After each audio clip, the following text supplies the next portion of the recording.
Hello ಎಲ್ರಿಗೂ welcome back to my mini vlog. ಇವತ್ತು actually Saturday ಇತ್ತು. ಹೇಮಲ್ಗೆ ಸ್ಕೂಲ್ ಇರಲಿಲ್ಲ, ಬಟ್ ಆದ್ರೂ ಸ್ಕೂಲ್ಗೆ ಹೋಗೋದಿತ್ತು.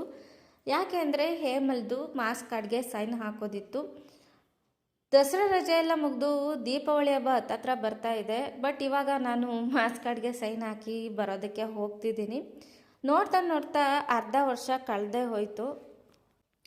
ಸೊ ಅವ್ರ ಟೀಚರ್ ಹತ್ರ ಮಾತಾಡಿಕೊಂಡು ಅವ್ನ ಕಂಪ್ಲೇಂಟ್ಸ್ ಎಲ್ಲ ಹಾಗೇ ಸ್ವಲ್ಪ ಹೇಳಿ ಹೇಗೆ ಸ್ಟಡೀಸ್ ಎಲ್ಲ ಮಾಡ್ತಿದ್ದಾನೆ ಅಂತ ಕೇಳ್ಕೊಂಡು ಬರೋಣ ಅಂತ ಸಿಂಪಲ್ಲಾಗಿ ರೆಡಿಯಾಗಿ ಹೊರಟೆ. ಚರಿತ್ನ ಅವ್ರ ಪಪ್ಪನ ಕಡೆ ಬಿಟ್ಟು ನಾನು ಹೇಮಲ್ ಸ್ಟ್ರೈಟ್ ಸ್ಕೂಲ್ಗೆ ಹೋಗೋಣ ಅಂತ ಹೊರಟ್ವಿ.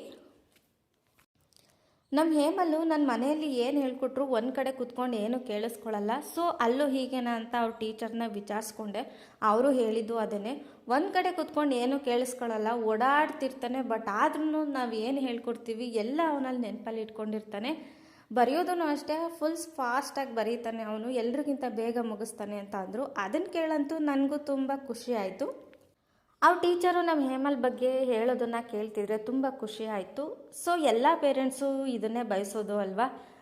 ಸೊ ಟೀಚರ್ ಹತ್ರ ಎಲ್ಲ ಡಿಸ್ಕಷನ್ ಮುಗಿಸ್ಕೊಂಡು ಸೀದಾ ಮನೆಗೆ ಬಂದ್ವಿ. ಇವತ್ತಿನ ವ್ಲಾಗು ಇದಾಗಿತ್ತು. Thank you for watching.